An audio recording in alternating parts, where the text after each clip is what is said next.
Hello, എല്ലാവർക്കും open ഔട്ടിലേക്ക് ഒരിക്കൽ കൂടി സ്വാഗതം. IT പരീക്ഷയ്ക്കുള്ള തയ്യാറെടുപ്പിലാണ് നിങ്ങൾ ഓരോരുത്തരും. പരമാവധി വീഡിയോകൾ ഓപ്പൺ ഔട്ട് നിങ്ങൾക്ക് നൽകിക്കൊണ്ടേയിരിക്കുന്നുണ്ട്. നിങ്ങൾ ഈ വീഡിയോകളെല്ലാം കാണുക, നിങ്ങളുടെ കൂട്ടുകാർക്ക് ഷെയർ ചെയ്യുക, ചാനൽ ഇതുവരെ സബ്സ്ക്രൈബ് ചെയ്തിട്ടില്ലെങ്കിൽ സബ്സ്ക്രൈബ് ചെയ്യുകയും ചെയ്യുക. ഓക്കെ, അപ്പോൾ നമുക്കറിയാം, നമുക്ക് IT എക്സാമിന് പ്രിപ്പയർ ചെയ്യുമ്പോൾ വളരെ പ്രധാനപ്പെട്ട രണ്ട് പാഠഭാഗങ്ങളാണ്. ഒന്ന് 5ാമത്തെ യൂണിറ്റായ നെറ്റ്വർക്കിങ്ങും 10ാമത്തെ യൂണിറ്റായിട്ടുള്ള ഓപ്പറേറ്റിംഗ് സിസ്റ്റംസിനെ കുറിച്ചിട്ടുള്ള പാഠഭാഗവും. ഈ രണ്ട് പാഠഭാഗങ്ങളിൽ നിന്നും തിയറി ചോദ്യങ്ങൾ മാത്രമാണ് വരിക. പ്രാക്ടിക്കൽ ഒന്നും നമുക്ക് ഈ നെറ്റ്വർക്കിംഗ് എന്ന പാഠത്തു നിന്നോ ഓപ്പറേറ്റിംഗ് സിസ്റ്റംസ് എന്ന പാഠത്തു നിന്നും വരാനില്ല. തിയറി ചോദ്യങ്ങൾ മാത്രമാണ് ഈ പാഠഭാഗങ്ങളിൽ നിന്ന് വരിക. പ്രധാനമായിട്ടും ചില ഡിവൈസുകളുടെ പേര്, അങ്ങനെയുള്ള കുറേ സംഭവങ്ങളാണ് വരികയും ചെയ്യുക. ശരിക്കും ഈ രണ്ട് പാഠഭാഗം നിങ്ങൾ മനസ്സിരുത്തി വായിച്ച് പഠിച്ച് പ്രധാനപ്പെട്ട പോയിന്റുകളൊക്കെ നോട്ട് ചെയ്ത് പഠിച്ചു കഴിഞ്ഞാൽ ഈ പാഠത്തിൽ നിന്നുള്ള ഏത് ചോദ്യത്തിനും ഉത്തരം എഴുതാം. അക്കൂട്ടത്തിൽ ഏറ്റവും ഇമ്പോർട്ടൻ്റ് ആയിട്ട് നിങ്ങളൊന്ന് നോട്ട് ചെയ്ത് വെക്കേണ്ട ചില ചോദ്യങ്ങളാണ് പറയുന്നത്. ഇത് മാത്രം പഠിച്ചാൽ പോരാ, എന്നാൽ വരാൻ സാധ്യതയുള്ള കുറച്ച് ചോദ്യങ്ങളാണ് പറയുന്നത്. ആ ചോദ്യങ്ങൾ പ്രത്യേകം നോട്ട് ചെയ്യുക. പിന്നെ നിങ്ങൾ പാഠഭാഗം മുഴുവനായിട്ടും വായിക്കുകയും ചെയ്യുക. ഓക്കെ, ഏറ്റവും ആദ്യം നമ്മൾ നെറ്റ്വർക്കിംഗ് എന്ന 5ാമത്തെ പാഠഭാഗമാണ് ഡിസ്കസ് ചെയ്യാൻ പോകുന്നത്. ആ പാഠഭാഗം നമുക്ക് നെറ്റ്വർക്കിംഗ് എന്ന് പറഞ്ഞാൽ എന്താ, കമ്പ്യൂട്ടറുകളുടെയും അതുമായി ബന്ധപ്പെട്ട ഡിവൈസുകളുടെയും ഒക്കെ ഒരു ശൃംഖലയ്ക്കാണ് നമ്മൾ ഒരു കണക്ട് ചെയ്ത് ചേരിക്കുന്ന ആ സിസ്റ്റത്തിനാണ് നമ്മൾ എന്ത് പറയുന്നത്, നെറ്റ്വർക്കിംഗ് എന്ന് പറയുന്നത്. അപ്പോൾ നെറ്റ്വർക്കിങ്ങുമായി ബന്ധപ്പെട്ടിട്ട് സ്വാഭാവികമായിട്ടും ഒരു ചോദ്യം വന്നേക്കാം. അപ്പോൾ ഉദാഹരണത്തിന്, a collection of computers, printer, scanner and peripheral devices are connected by a medium is called dash. പല ഓപ്ഷൻസ് കൊടുക്കും. അതായത് കമ്പ്യൂട്ടറുകളുടെയും പ്രിൻ്ററുകളുടെയും സ്കാനറുകളുടെയും അതേപോലെയുള്ള മറ്റ് കമ്പ്യൂട്ടറുമായി ബന്ധപ്പെട്ട സംവിധാനങ്ങളുടെയും ഒരു കൂട്ടം. ഓക്കെ, പരസ്പരം ബന്ധപ്പെട്ട് നിൽക്കുന്ന ഒരു കൂട്ടം, കുറേ കമ്പ്യൂട്ടറുകളും പ്രിൻ്ററുകളും സ്കാനറും അതേപോലെ മറ്റ് ഡിവൈസുകളും ഒക്കെ ചേർന്ന ആ കൂട്ടത്തെ, അത് വെറുതെ ചേർന്നതല്ല, അതെല്ലാം ഒരു മീഡിയത്തിലൂടെ പരസ്പരം ബന്ധപ്പെട്ട് കണക്ട് ചെയ്ത് വെച്ചതാണ്, എല്ലാം തമ്മിൽ കണക്റ്റഡ് ആണ്. ആ ഒരു സിസ്റ്റത്തെ നമ്മൾ വിളിക്കുന്ന പേരാണ് നെറ്റ്വർക്കിംഗ് എന്ന് പറയുന്നത്. ഓക്കെ, ആ ഗ്രൂപ്പ് ഓഫ് കമ്പ്യൂട്ടേഴ്സ്, പ്രിൻ്റേഴ്സ്, സ്കാനേഴ്സ്, അങ്ങനെ എല്ലാം ചേർന്നുള്ള കൂട്ടം, പരസ്പരം കണക്ട് ചെയ്യപ്പെട്ട ആ കൂട്ടത്തെ നമ്മൾ നെറ്റ്വർക്കിംഗ് എന്നാണ്, ആ സംവിധാനത്തെ നമ്മൾ നെറ്റ്വർക്കിംഗ് എന്നാണ് പറയുന്നത്. അപ്പോൾ എന്താണ് നെറ്റ്വർക്കിംഗ് എന്ന് ചോദിക്കില്ല, പകരം ഇങ്ങനെ ഒരു സംവിധാനത്തെ എന്ത് വിളിക്കും എന്നൊക്കെ ചോദിക്കും. ഓപ്ഷൻസ് ആയിട്ട് ചിലപ്പോൾ നിങ്ങൾക്ക് പലതും തരും, ഇൻ്റർനെറ്റ് എന്നൊക്കെ തരും. അതൊന്നുമല്ല, നെറ്റ്വർക്കിംഗ് ആണ് കേട്ടോ. ഓക്കെ, പിന്നീട് മറ്റൊന്ന്, UTPയുടെ ഫുൾ ഫോം എന്താണ് എന്നൊരു ചോദ്യം പ്രതീക്ഷിക്കാം. UTPയുടെ full form unshielded twisted pair ആണ്. അൺഷീൽഡഡ് ട്വിസ്റ്റഡ് പെയർ എന്നാണ് UTPയുടെ ഫുൾ ഫോം. OTPയുമായിട്ട് മാറിപ്പോരുത്. UTP, unshielded twisted pair. ആ ഒരു കേബിളില്ലേ, അതിൻ്റെ ആ ഒരു സംഭവത്തെയാണ് നമ്മൾ UTP എന്ന് വിളിക്കുന്നത്. അൺഷീൽഡഡ് ട്വിസ്റ്റഡ് പെയർ എന്നാണ് അതിൻ്റെ ഫുൾ ഫോം. ഓക്കെ, അത് ഓർത്ത് വെക്കുക. മറ്റൊന്ന് RJ45 എന്ന് നിങ്ങൾ കേട്ടിട്ടുണ്ടാവും. ഓക്കെ, RJ45 കണക്ട് ചെയ്യാൻ ഉപയോഗിക്കുന്ന ആ ഒരു സംഭവം തന്നെയാണ് RJ45. RJ45ൻ്റെ ഫുൾ ഫോം ഒരു ജാക്കാണ് കേട്ടോ, ഒരു ജാക്കാണ്, കണക്ട് ചെയ്യുമ്പോൾ ജാക്കാണ് RJ45. RJ45ൻ്റെ ഫുൾ ഫോം ഒരു പക്ഷേ ചോദിച്ചേക്കാം, രജിസ്റ്റേർഡ് ജാക്ക് 45 എന്നാണ്. എന്താണ് RJ45 full form? Registered Jack 45. അതൊന്നും നിങ്ങൾ ഓർത്ത് വെക്കണം. അതേപോലെ മറ്റൊരു പ്രധാനപ്പെട്ട ചോദ്യമാണ്, ഓക്കെ,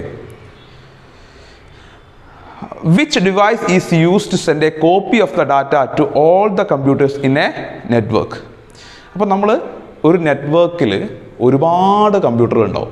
ആ കമ്പ്യൂട്ടറുകളിലേക്കൊക്കെ ഒരു ഡാറ്റയുടെ, നമ്മൾ അയക്കുന്ന ഒരു ചിത്രമോ എന്തെങ്കിലും വിവരമായിക്കോട്ടെ, അതിൻ്റെ കോപ്പികൾ എല്ലാ കമ്പ്യൂട്ടറിലേക്കും ഒരു സമയം കൈമാറുന്ന ആ ഒരു ഡിവൈസിനെ വിളിക്കുന്ന പേരെന്തെന്നാണ്? അതിൻ്റെ പേര് ഹബ്ബ് എന്നാണ് കേട്ടോ. ഹബ്ബ്. എന്താണ്? ഹബ്ബ്. അപ്പം ഇങ്ങനെയായിരിക്കും ചോദ്യം വരിക. Which device is use to send a copy of the data to all computers in network? ഒരു നെറ്റ്വർക്കിലെ എല്ലാ കമ്പ്യൂട്ടറുകളിലേക്കും ഡാറ്റയുടെ കോപ്പി അയക്കുന്ന ആ ഉപകരണത്തിൻ്റെ പേര് എന്താണെന്ന് ചോദിച്ചാൽ, ആ ഡിവൈസിൻ്റെ പേര് ചോദിച്ചാൽ നിങ്ങൾ എഴുതേണ്ടത് ഹബ്ബ് എന്നാണ്. ഓക്കെ, ഇനി മറ്റൊരു പ്രധാനപ്പെട്ട ചോദ്യം, ഈ RJ45 ജാക്കറ്റ്, നിങ്ങൾക്കറിയാം RJ45 ജാക്കറ്റ് നിങ്ങൾ ടെക്സ്റ്റ് ബുക്ക് എടുത്ത് കാണാം. അതിനെ ഒരു കേബിളിൻ്റെ എൻഡിൽ നമ്മൾ കണക്ട് ചെയ്യും. ഒരു കേബിളിൻ്റെ എൻഡിൽ നമ്മൾ ആ RJ45 ജാക്കറ്റ് നമ്മളൊരു കേബിളിൻ്റെ എൻഡിൽ നമ്മൾ കണക്ട് ചെയ്യും. ആ കണക്ട് ചെയ്യാൻ ഉപയോഗിക്കുന്ന ടൂൾ ഏതാണ്, ഉപകരണം ഏതാണെന്നാണ് ചോദ്യം. അതിൻ്റെ ഉത്തരം ക്രിമ്പിംഗ് എന്നാണ്. എന്താണ്? ക്രിമ്പിംഗ് എന്ന ടൂൾ ഉപയോഗിച്ചിട്ടാണ് RJ45നെ നമ്മൾ ഒരു കേബിളിൻ്റെ അവസാനം കണക്ട് ചെയ്യുന്നത്. Okay, crimping. ഓക്കെ, ഇനി നമ്മുടെ കമ്പ്യൂട്ടർ ലാബിലൊക്കെ മോഡം ഉണ്ടാവും. എന്താ മോഡം എന്ന് പറഞ്ഞാൽ ഇൻ്റർനെറ്റ് പ്രൊവൈഡ് ചെയ്യുന്ന അതിനെ നിയന്ത്രിക്കുന്ന ആ ഒരു ഡിവൈസ് നമ്മൾ മോഡം എന്ന് വിളിക്കുക. ആ മോഡത്തിലേക്ക് ടെലഫോൺ ലൈനിൽ നിന്നുള്ള ടെലഫോൺ ലൈന് കണക്ട് ചെയ്യാൻ ഉപയോഗിക്കുന്ന കണക്ടർ ഏതാണെന്നാണ്. ടെലഫോൺ ലൈന് മോഡത്തിലേക്ക് കണക്ട് ചെയ്യാൻ ഉപയോഗിക്കുന്ന കണക്ടറിൻ്റെ പേര് ചോദിച്ചാൽ നിങ്ങൾ എഴുതേണ്ടത് RJ11 ആണ്. RJ11 RJ11 registered Jack 11 RJ11 ആണ് മോഡത്തിലേക്ക് ടെലഫോൺ ലൈൻ കണക്ട് ചെയ്യാൻ ഉപയോഗിക്കുന്ന ഡിവൈസ്. ഓക്കെ, അതേപോലെ ലാനിൻ്റെ ഫുൾ ഫോം നിങ്ങളോട് ചോദിച്ചേക്കാം. ലാനിൻ്റെ ഫുൾ ഫോം ചോദിച്ചു കഴിഞ്ഞാൽ ലോക്കൽ ഏരിയ നെറ്റ്വർക്ക് എന്നാണ് നിങ്ങൾ ഉത്തരം എഴുതുന്നത്. ലാനിൻ്റെ ഫുൾ ഫോം എന്താണ്? Local area network. അതും നിങ്ങളൊന്ന് ഓർത്ത് വെക്കുക, ലാൻ എന്താണ്. അതേപോലെ ലാനും വാനും ചോദിച്ചേക്കാം. ലാൻ ലോക്കൽ ഏരിയ നെറ്റ്വർക്ക് ആണെങ്കിൽ വാൻ വൈഡ് ഏരിയ നെറ്റ്വർക്ക് ആണ്. വാൻ എന്താണ്? Wide area network. ലാൻ എന്താണ്? Local area network. വാൻ എന്താണ്? Wide area network. ഓക്കെ, അതേപോലെ ഏത് ഫോമിലാണ് ഒരു കമ്പ്യൂട്ടറിൽ ഡാറ്റ സ്റ്റോർ ചെയ്യപ്പെടുന്നതെന്ന, ഏത് ഫോമിലാണ് ഒരു കമ്പ്യൂട്ടറിൽ ഡാറ്റ പ്രോസസ്സ് ചെയ്യുകയും സ്റ്റോർ ചെയ്യുകയും ചെയ്യുന്നത് ഏത് ഫോമാറ്റിലാണെന്നാണ്. പല ഓപ്ഷൻസ് ഉണ്ടാവും നിങ്ങൾക്ക്. ഡിജിറ്റൽ എന്നും അനലോഗ് എന്നും ഹൈബ്രിഡ് എന്നും എല്ലാം ഉണ്ടാവും. ഒരു കമ്പ്യൂട്ടറിൽ ഡാറ്റ സ്റ്റോർ ചെയ്യുന്നതും പ്രോസസ്സ് ചെയ്യുന്നതും ഡിജിറ്റൽ ഫോർമാറ്റിലാണ്. എന്തിലാണ്? ഡിജിറ്റൽ ഫോർമാറ്റിലാണ്. ഓർമ്മ വേണം. അതേസമയം ഈ ടെലഫോൺ ലൈനിൽ നമുക്ക് ഫോൺ ലൈനില്ലേ, ഈ ഫോൺ ലൈനിൽ ഡാറ്റ ട്രാൻസ്ഫർ ചെയ്യപ്പെടുന്നത്, ഫോൺ ലൈനിൽ ഡാറ്റ അയക്കപ്പെടുന്നത് ട്രാൻസ്ഫർ ചെയ്യപ്പെടുന്നത് അനലോഗ് ഫോർമാറ്റിലുമാണ്. കമ്പ്യൂട്ടറിൽ സ്റ്റോർ ചെയ്യപ്പെടുന്നത് ഡിജിറ്റൽ ആണെങ്കിൽ ഫോൺ ലൈനിലൂടെ ഡാറ്റ സെൻഡ് ചെയ്യപ്പെടുന്നത് അനലോഗ് ഫോർമാറ്റിലും ആണ്. ഓക്കെ, ഇനി ഈ ഡിജിറ്റൽ സിഗ്നലുകളെ അനലോഗ് സിഗ്നലുകളായിട്ടും അനലോഗ് സിഗ്നലുകളെ ഡിജിറ്റൽ സിഗ്നലുകളായിട്ടും ഒക്കെ കൺവേർട്ട് ചെയ്യുന്ന ഒരു ഡിവൈസ് ഉണ്ട്. ഡിജിറ്റൽ സിഗ്നലുകളെ അനലോഗ് സിഗ്നലുകളായിട്ടും അനലോഗ് സിഗ്നലുകളെ ഡിജിറ്റൽ സിഗ്നലുമായിട്ടും ഒക്കെ കൺവേർട്ട് ചെയ്യുന്ന ഒരു ഡിവൈസ് ഉണ്ട്. ആ ഡിവൈസിനെ നമ്മൾ വിളിക്കുന്ന പേരാണ് മോഡം. നമുക്കറിയാം ഫോൺ ലൈനിലൂടെ വരുന്ന അനലോഗ് ഡാറ്റയാണ്. ആ അനലോഗ് ഡാറ്റ മോഡത്തിലെത്തുകയും മോഡത്തിൽ നിന്ന് അത് ഡിജിറ്റൽ ഡാറ്റയായിട്ട് മാറുകയാണ് ചെയ്യുന്നത്. ഈ രീതിയിൽ തിരിച്ച് നമ്മൾ അയക്കുന്ന കമ്പ്യൂട്ടർ നമ്മൾ അയക്കുന്ന മറ്റൊരു സ്ഥലത്തേക്ക് അയക്കുന്ന മെസ്സേജ് ഡിജിറ്റൽ ഡാറ്റയായിട്ട് മോഡത്തിലെത്തും, മോഡത്തിൽ നിന്നും അനലോഗ് ഡാറ്റയായിട്ട് മാറുകയും ചെയ്യും. അങ്ങനെ അനലോഗിനെ ഡിജിറ്റലും ഡിജിറ്റലിനെ അനലോഗും ഒക്കെ ആക്കി മാറ്റുന്ന ആ ഡിവൈസിനെ വിളിക്കുന്ന പേരാണ് മോഡം. ഓക്കെ, അതേപോലെ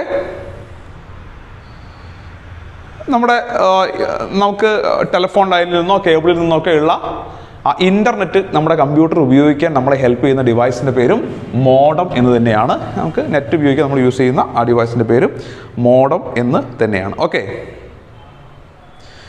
പിന്നെ നമുക്ക് അറിയാവുന്നൊരു സംഭവമാണ് കേബിളുകളില്ലാതെ പരസ്പരം കമ്പ്യൂട്ടറുകളെയും മറ്റ് ഡിവൈസുകളെയും കണക്ട് ചെയ്യുന്ന സംവിധാനത്തെ നമ്മൾ വിളിക്കുന്നത് വയർലെസ് നെറ്റ്വർക്ക് എന്നാണ്. എന്താണ് വയർലെസ് നെറ്റ്വർക്ക്? വയറില്ലാത്ത നെറ്റ്വർക്ക് അഥവാ വയർലെസ് നെറ്റ്വർക്ക്. ഓക്കെ, വയർലെസ് നെറ്റ്വർക്കിൽ വയർ ഇല്ലാതെ ഈ കാര്യങ്ങൾ കമ്മ്യൂണിക്കേറ്റ് ചെയ്യുന്ന വയർലെസ് നെറ്റ്വർക്ക് ഉണ്ടല്ലോ. ഈ വയർലെസ് നെറ്റ്വർക്കിൽ ഡാറ്റ സെൻഡ് ചെയ്യുന്നത് ഏത് രൂപത്തിലാണ്, ഏത് മീഡിയത്തിലൂടെയാണ് വയർലെസ് നെറ്റ്വർക്കിൽ ഡാറ്റ അയക്കുന്നത്? അപ്പം നമ്മൾ പറഞ്ഞു വയറില്ലാത്ത ഒരു സംവിധാനമാണ് വയർലെസ് സംവിധാനം. അതിൽ ഡാറ്റ അയക്കുന്നത് ഏത് രൂപത്തിലാണെന്നാണ്? RF വേവ്സ് ആയിട്ടാണ്. എന്താണ്?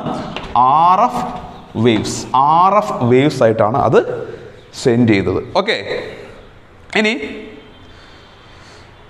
ഒരു മുറിയിലെ അല്ലെങ്കിൽ ഒരു ബിൽഡിങ്ങിലെ എല്ലാ കമ്പ്യൂട്ടറുകളും അല്ലെങ്കിൽ കുറേ കമ്പ്യൂട്ടറുകൾ പരസ്പരം കണക്ട് ചെയ്തിട്ടുണ്ട്. ഒരു ബിൽഡിങ്ങിലെയോ ഒരു മുറിയിലെയോ കമ്പ്യൂട്ടറുകൾ പരസ്പരം ഒരു നെറ്റ്വർക്കായിട്ട് കണക്ട് ചെയ്തിട്ടുണ്ടെങ്കിൽ അതിനെ വിളിക്കുന്നത് ലാൻ അഥവാ ലോക്കൽ ഏരിയ നെറ്റ്വർക്ക് എന്നാണ്. ലാൻ അഥവാ ലോക്കൽ ഏരിയ നെറ്റ്വർക്ക് എന്നാണ് വിളിക്കുന്നത്. അതേപോലെ ഒരു മുറിയിലോ ഒരു ബിൽഡിങ്ങിലോ ഒന്നും അല്ലാതെ വല്ലാത്തൊരു വൈഡായിട്ടുള്ള കുറേ പ്രദേശങ്ങളിലേക്ക് കണക്ട് ചെയ്യപ്പെടുന്ന നെറ്റ്വർക്കിനെ വിളിക്കുന്നത് വാൻ എന്നുമാണ്. Wide area network. ലാന് ഒരു റൂമിലോ ബിൽഡിങ്ങിലോ ആയിരിക്കും. വാന് മൊത്തത്തിൽ ഒരുപാട് വിശാലമായ പ്രദേശങ്ങളിൽ കണക്ട് ചെയ്യപ്പെടും. ഓക്കെ, ഇനി ഒരു നെറ്റ്വർക്കിൽ വളരെ പ്രധാനപ്പെട്ട ഒരു ചോദ്യമാണ്.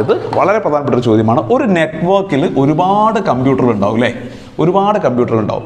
ഈ കമ്പ്യൂട്ടറുകളൊക്കെ ഐഡൻറ്റിഫൈ ചെയ്യപ്പെടുന്ന ഒരു സംഭവമുണ്ട്, ഒരു പേരുണ്ട്. ഇപ്പം നമുക്ക് ഓരോരുത്തർക്കും ഒരു പേരുള്ള പോലെ നമ്മുടെ ഐഡൻറ്റിറ്റി നമ്മുടെ പേരും അഡ്രസ്സുമാണ്. അതേപോലെ തന്നെ ഒരു നെറ്റ്വർക്കിൽ കുറേ കമ്പ്യൂട്ടറുകൾ ഉണ്ടാവും. അതിൽ ഓരോ കമ്പ്യൂട്ടറിനെയും തിരിച്ചറിയാനുള്ള ഒരു യുണീക്ക് ആയിട്ടുള്ള നമ്പർ ഉണ്ട്. ആ നമ്പറിനെയാണ് നമ്മൾ IP അഡ്രസ് എന്ന് വിളിക്കുന്നത്. എന്താ വിളിക്കുക? IP അഡ്രസ് അഥവാ ഇൻ്റർനെറ്റ് പ്രോട്ടോക്കോൾ അഡ്രസ്. ഒരു നെറ്റ്വർക്കിലെ കമ്പ്യൂട്ടറുകളെ തിരിച്ചറിയാനുള്ള ആ ഒരു യുണീക്ക് നമ്പറിനെയാണ് നമ്മൾ IP അഡ്രസ് എന്ന് വിളിക്കുന്നത്. ഓക്കെ, ഒരു നെറ്റ്വർക്കിലെ കമ്പ്യൂട്ടേഴ്സിന് IP അഡ്രസ്സ് നൽകാൻ ഒരു നെറ്റ്വർക്കിലെ കമ്പ്യൂട്ടറുകൾക്ക് IP അഡ്രസ്സ് നൽകാൻ നമ്മൾ ഉപയോഗിക്കുന്ന പ്രോട്ടോക്കോളിൻ്റെ പേരാണ് TCP/IP. ഒരു നെറ്റ്വർക്കിലെ കമ്പ്യൂട്ടറുകൾക്ക് IP അഡ്രസ്സ് നൽകാൻ നമ്മൾ ഉപയോഗിക്കുന്ന ആ ഒരു പ്രോട്ടോക്കോളിൻ്റെ പേരാണ് TCP/IP. ഓക്കെ, ഇപ്പം IP നമുക്കറിയാം, ഇൻ്റർനെറ്റ് പ്രോട്ടോക്കോളിന് പല വേർഷൻസ് ഉണ്ട്. IP4 ഉണ്ട്, IP6 ഉണ്ട്.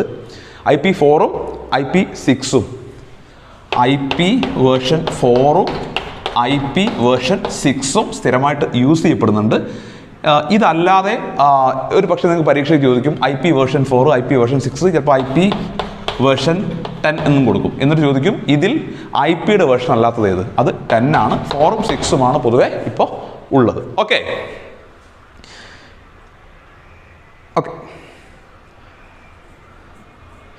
നിലവിലുള്ള ഒരു IP അഡ്രസ്സിൻ്റെ ഫോർമാറ്റ് IP വേർഷൻ 4 പറയുന്നത്. IP വേർഷൻ 4 ഒരു IP അഡ്രസ്സിൻ്റെ ഫോർമാറ്റ് എങ്ങനെയായിരിക്കും? 192.168.1 ഈ രീതിയിലാണ് പോവുക. ആദ്യം 192 ഉണ്ടാവും, അത് കഴിഞ്ഞൊരു ഡോട്ട് കഴിഞ്ഞ് 168ഉം ഉണ്ടാവും, അത് കഴിഞ്ഞിട്ട് ചിലപ്പോൾ 1 അങ്ങനെ എന്തെങ്കിലും ആയിരിക്കും. ആ രീതിയിലുള്ള ഒരു ഫോർമാറ്റാണ് IP വേർഷൻ 4 ഓക്കെ, അപ്പം പ്രധാനപ്പെട്ട കുറച്ച് ചോദ്യങ്ങൾ മാത്രമാണ് ഞാനിപ്പോൾ നിങ്ങളോട് പറഞ്ഞിരിക്കുന്നത്. അതായത് വൈഫൈയുടെ ഫുൾ ഫോം ഒക്കെ ചോദിക്കും. വയർലെസ് ഫിഡലിറ്റി എന്നാണ് വൈഫൈയുടെ ഫുൾ ഫോം. വയർലെസ് ഫിഡലിറ്റി എന്നാണ് വൈഫൈയുടെ, നമ്മൾ ഉപയോഗിക്കുന്ന വൈഫൈ ഇല്ല, അതിൻ്റെ ഫുൾ ഫോം വയർലെസ് ഫിഡലിറ്റി എന്നാണ്. ഇപ്പോൾ ഈ രീതിയിലുള്ള കുറേ ചോദ്യങ്ങളൊക്കെ സാധാരണ. ഇത് മാത്രമൊന്നുമല്ല, ഒരുപാട് കാര്യങ്ങൾ ഈ പാഠത്തിൽ പഠിക്കാനുണ്ട്. പാഠപുസ്തകം പൂർണ്ണമായിട്ട് നിങ്ങൾ വായിച്ചു കഴിഞ്ഞാൽ, ആ ചാപ്റ്റർ കംപ്ലീറ്റ് ആയിട്ട് വായിച്ചു കഴിഞ്ഞാൽ നിങ്ങൾക്ക് ഏകദേശം ഒരു ധാരണ കിട്ടും. ഓക്കെ, അപ്പം ഇനി നമുക്ക് ഓപ്പറേറ്റിംഗ് സിസ്റ്റംസ് എന്ന പാഠഭാഗത്തിലുള്ള ചില പ്രധാനപ്പെട്ട ചോദ്യങ്ങൾ കൂടി ഡിസ്കസ് ചെയ്യേണ്ടതുണ്ട്. എന്നാൽ അത് ഞാൻ മറ്റൊരു വീഡിയോ ആയിട്ട് ചെയ്യാനാണ് ഉദ്ദേശിക്കുന്നത്. ഞാൻ ആദ്യം ഈ വീഡിയോ തന്നെ ഉൾപ്പെടുത്താമെന്ന് കരുതി, പക്ഷേ ഇപ്പോൾ ഈ വീഡിയോ ഇതിനോടകം തന്നെ 12-13 മിനിറ്റായി. അപ്പം അത് മറ്റൊരു വീഡിയോ ആയിട്ട് ഞാൻ അപ്ലോഡ് ചെയ്യുന്നതാണ്. തീർച്ചയായിട്ടും നിങ്ങൾ കാണുക. ഓക്കെ, അടുത്ത വീഡിയോയിൽ വീണ്ടും കാണാം. Thank you.